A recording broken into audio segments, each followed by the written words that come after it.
There's typically two different types of wholesalers and flippers. There's the guys that just want to scale to the moon. They don't care whether they work 60, 80 hours a week to be able to do that. And then there's the guys that just want more of a lifestyle business. They're okay making a good income, maybe 40, 50, 60K a month net, but then they want to get their time back. They want to be able to enjoy time with their family. So today, what I'm going to be talking about is the best practices to be able to buy back your time, whether you're just trying to scale it to the moon or you want to get some of your time back to go enjoy vacations, spend time with your family, so forth and so on. If you're new to this channel, all we do is we teach individual wholesalers how to get to 100K per month. And then from there, how to train their team to get to 100K per month each. And if you're already subscribed, welcome back. We've got a ton of value that I'm going to share with you guys today. So when you're looking at buying your time back, again, we're going to break it down to two different types of people. So we're going to do buying back to scale and then buying back to live. It's important to look at your business this way because it will help you make decisions on what you actually want. You guys are all familiar with this exercise. It's really simple, but I'm going to break it down because it's the key principle. Is the first thing you need to understand is your dollar per hour rate. What you want to do is you want to look at your calendar. Google Insights is really cool if you're using Google Calendars. All you need to do is color code everything. So I have my assistant color code everything on my calendar. If I'm doing sales calls, if I'm doing coaching, if I'm training my team, if I'm doing weekly meetings, everything's color coded. So I understand my dollar per hour. I understand what it costs me to be able to do that. And so I'll give you guys a really simple example. The last time that I looked at sales calls, so this is actually me on the phone, my dollar per hour activity was $2,500. It was $2,500 an hour for me to stay on the phone. And so the first thing that I need to ask myself, if I am going to start hiring somebody for that position, is there anything that I can do that would make me more money than $2,500 per hour? Now, this is if I want to scale. So if I'm on scale mode, question number one is going to be, is there anything that would make me more money? It's going to be the more sign, more money than $2,500 per hour. If there is, then it's appropriate to be able to start scaling that out. Now, let's talk about scaling first. So if there is, I need to ask myself the second question, which is, what is the probability of that actually happening? Okay, so let's say, for example, that I make $2,500 an hour and I do sales calls for, let's say, 5 hours a week. So let's say 5 hours a week. That means I make about $12,500 per week. That means that I'm going to be bringing in roughly $50,000 per month, right? If I'm making 5 hours of sales calls. If I bring on somebody else and I say that, okay, if I bring on somebody else, that means that I could focus on filling up the calendars so we have more appointments. I'm going to find a way to fill up my calendars so we can get more appointments. That's the number one constraint. The second thing I ask is, what's the probability of that actually happening? So if I had those 5 hours a week back, what's the probability that I could actually fill up my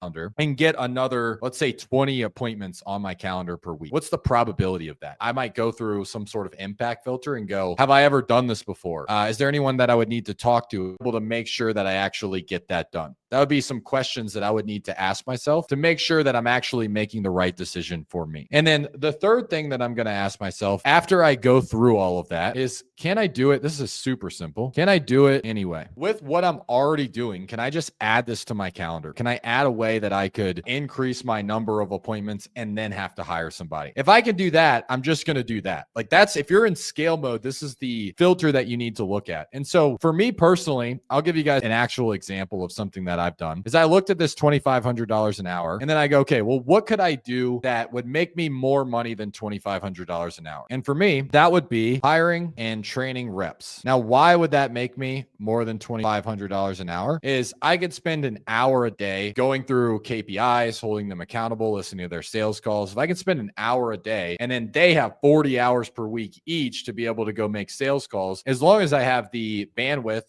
the ability on their calendar to be able to do that, then I'm going to get a lot more than $2,500 an hour. Might be like $5,000 an hour, $10,000 an hour, just being able to train my team how to close more deals because they're going to have more time in the day. Now let's talk about the second scenario, which is you are just looking more for lifestyle. You're going to do that same activity. So the first thing you're going to do is you're going to look at your dollar per hour rate. You're going to look at everything that you're doing. The only difference is you're going to be looking at this from a lens of profit. When I look at this, let's say I'm going to be hiring sales reps. So I'm going to look at, okay, well, I'm making right now, I'm doing about $100,000 per month. Okay. So we're going to do 100K per month. And on sales specifically, let's say that you're working 20 hours a week during your sales calls. So that's about 80 hours. So we're going to take 100,000 divided by 80. And so what you're going to be is you're going to be at about $1,250 per hour. What I want to look at is what would happen in my business if this got cut into, let's call it times 0.8. So what would that actually turn into? So if I brought on somebody that was 80% as good as me, what would that actually mean for my business? Let's say for us, we spend 20K in marketing, and that 20K typically brings us 100,000, but it's only going to bring us 80K back. So this is 80K in rev, and let's just call this marketing. So now I have a 4X ROAS, and I also, this should be 80K. I also have to pay commissions on that. So let's do the math. Now I've got 80K in revenue. I'm going to walk away after my commissions, 10% commission, right? That's the average. So with 10% commission, now I've got 72K. And then I'm also going to have to pay the $20,000 in marketing. So now I have the 72,000 minus my $20,000 in marketing. So now I'm down to 52K. I'm going to minus the $20,000 here. So you guys can see that. So now I'm at 52K. And now let's say that we have another, let's call it $10,000 in expenses. So minus the 10K that we have in just like our regular fixed expenses. Now I'm at 42K. So now I just have to ask myself, okay, this 42K, am I actually good with this? If I want to run a lifestyle business, hopefully you guys can see it. Let's see if I can move myself. So that's 42K. Am I good with that number? Am I good with that if I have acquisitions running for me and then I just do dispo? If you're like, okay, I want to hire my my entire business out and I want to have everything run for me. Now you have to look at a couple of other things, right? How am I going to do my marketing? These are the three main pillars. I've got marketing, I've got sales, and I've got dispo. Let's talk about marketing first. So for me, for my marketing company, I have a fractional CMO. It's a fractional chief marketing officer. Now I'm super lucky. This guy is not available to everybody. You have to be doing a certain amount of revenue and a certain amount of profit for him to even consider working with your company. And so I pay him 10% profit. So it's a profit share that I pay him to run all of the marketing in my company. He is responsible for getting me leads consistently every single week. That's the job of marketing. It's getting you leads consistently every single week. You don't have to have a super experience. Like this guy was a COO for a $24 million a year wholesaling company. You don't need to have that. What you can have is you can have an agency as long as you know how to hold them accountable, and you can make sure that they give you leads every single week. What I don't recommend, but this is a third option, is you have some sort of VA that helps you with your marketing. This is a pretty big pillar of your business. So typically I don't recommend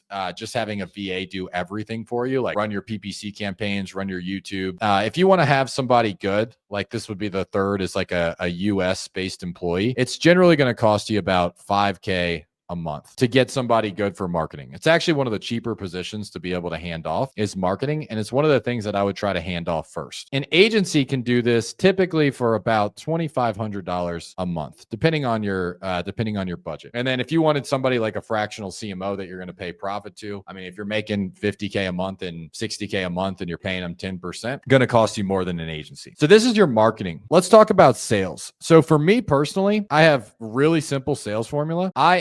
So this is me at the top, which is I am the sales manager. And then underneath me, I have two acquisitions reps. So I have acquisition 1 and I have acquisition 2. This is actually the easiest way to run a 7-figure wholesaling business, is just have acquisitions reps and run inbound marketing channels. Because if you're running inbound and you have 2 reps, first of all, 2 reps can handle 5 leads a day. That's roughly 20 leads per month. And out of those 20 leads per month, you're going to expect roughly 10 offers out of those. And you'll get 2 contracts. There's your 7-figure wholesaling business. That's the simplest way to be able to do that. Now, the most expensive hire in your business is going to be a sales manager. If you get a really dialed in sales manager, then it's going to cost you over 6 figures to be able to get somebody that's really dialed in that's going to run your entire sales team. This is why I spend most of my time focused on sales. Now, for my business, I work about 10 to 15 hours a week max. I think that's being pretty generous. I probably work less than that. I probably work closer to 5 to 10. And my main focus is sales because I know that that's my highest dollar per hour activity. So I run a sales meeting 5 times a week. I run an L10 once a week where I just look at all the main like CEO stuff. How many leads are we getting? What's our conversions? How many deals do we sell? And then the last thing I do is once a month, I meet with my acquisitions team, make sure they're hitting their monthly KPIs. And then I meet with my CFO, my fractional CFO, to look at the profit at the end of the month. So that's my calendar, not a lot of time. And the reason I've been able to build that is this is the last thing that I offloaded was sales. The first thing that I offloaded was this dispo process. All you really need to do is get to the point where you can afford a dispo rep. And so at the beginning, you're just trying to build out the business business to get to the point where you can afford a dispo rep. Now, an average dispo rep makes about 7.5% on the commissions. That's an average dispo rep. And so if you're doing, let's call it $70,000 per month times 0.075, you can get somebody that's going to make $5,250 per month, which is roughly a $63,000 a year salary. There are a lot of dispo reps, unless you're in a really high cost market, Southern California, Miami, New York, $60,000 a year will get you a decent dispo rep. But you need to get to this $70,000 per month, which is really just hanging on to the sales seat for as long as possible, then hanging on to the marketing seat. As soon as you can, though, as soon as you can get to that $70,000 per month, I would hire this dispo rep first. Now, the way that my dispo team looks like is I'll just show you guys my entire business. So we'll break it down. So for marketing, I have my fractional CMO. For sales, really simple. I'm the sales manager. And then I have acquisition 1 and acquisition 2. Because I decide to work on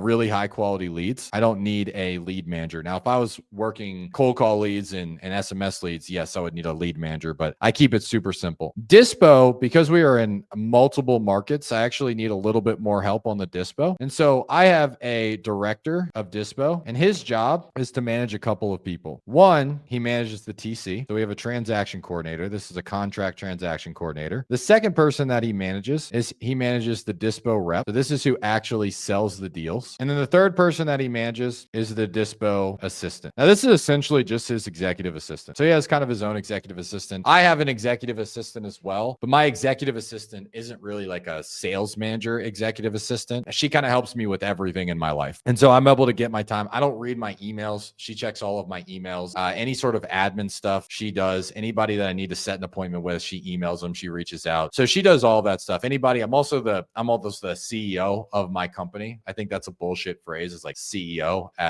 with a 7-figure company. Maybe when you're 8 figures, you can be like a true CEO, but realistically, you just need your marketing, your sales, and your dispo when you're running a 7-figure company. So she kind of helps me out with all of my administrative tasks. This is my entire company. This is everybody inside of my company. And this is how I'm able to work, 5 to 15 hours a week max. And I've kind of walked through what my actual schedule looks like. And so in order of how I hired, the first thing I looked at is what's my dollar per hour dispo. And I hired a dispo rep first because I was able to get to 6 figures a month just by myself with a VA kind of helping me with all like the minutia. I was doing mostly pay per lead for marketing. And then I had some agency running a little bit of pay per click at the beginning. So I hired my dispo rep first. That was my first hire. The second hire that I made was a lead manager to just help me with my appointments because I was a little bit in over my head. Like I was doing other stuff. I was kind of helping with marketing. So then I hired a lead manager to help me out with just following up with my leads, doing my admin inside of the CRM, stuff like that. The third hire that I made was an acquisitions manager. Now, as soon as you hire an acquisitions manager, they should be able to bring you another 100 to 100. I'll just put 100K a month, but ideally they really should be able to bring you about 120K a month. Like your acquisitions manager should be able to do that. And then the last hire that you'll make is some sort of marketing hire. So the reason that you can hire out marketing, but if you're going to hire out marketing, like you're actually going to bring it in-house, you really need to justify it because it's so easy to go hire an agency, hire somebody that can come do it like part-time. To bring somebody full-time in-house to bring marketing, you should be doing multiple 6 figures per month for that to really make sense for you. Okay, so that's the way that I did it. And then again, there's 2 different like mindsets you have going into your business. So I'm going to just talk about some of the common mistakes. So the first thing we're going to talk about is the who, not how, versus the E-Myth. Okay, 2 different books. I highly recommend you guys go read these if you're trying to get back some of your time or you're trying to scale. Who, not how, really simple. Who, not how talks about going find people to do the thing that you don't know how to do. Now, the problem with that is that costs a lot of money and it requires a little bit of experience to know that you're actually interviewing the right people. Now, if your business is very heavy on cash, this method may make more sense. So if you're heavy on cash, this method may make more sense. If you're not heavy on cash, the E-Myth talks about your systems and your processes. So common mistakes that I see is new entrepreneurs that call themselves visionaries. Like, oh, I'm just a visionary. I just like to kind of like focus on the big activities. What they'll do is they will try to go find a bunch of people to work for them for free or for some sort of commission structure that they're paying way too much money. And they're like, hey, you're going to go build everything else out. And they're not actually paying them anything. thing. The problem with that is the only people that you're going to get to actually work for you if you do that is people that basically don't value themselves at all. Because anybody that values themselves, they're going to want some sort of salary. They're going to want to be paid for their work, right? And if they're getting some sort of commission, they're going to want some sort of track record that you actually have done the thing that you say that you're doing, and you're going to make money. Otherwise, this is another mistake that I've seen is people try to do this model and they give them huge, like Donald Trump, huge percentages. And so I was talking to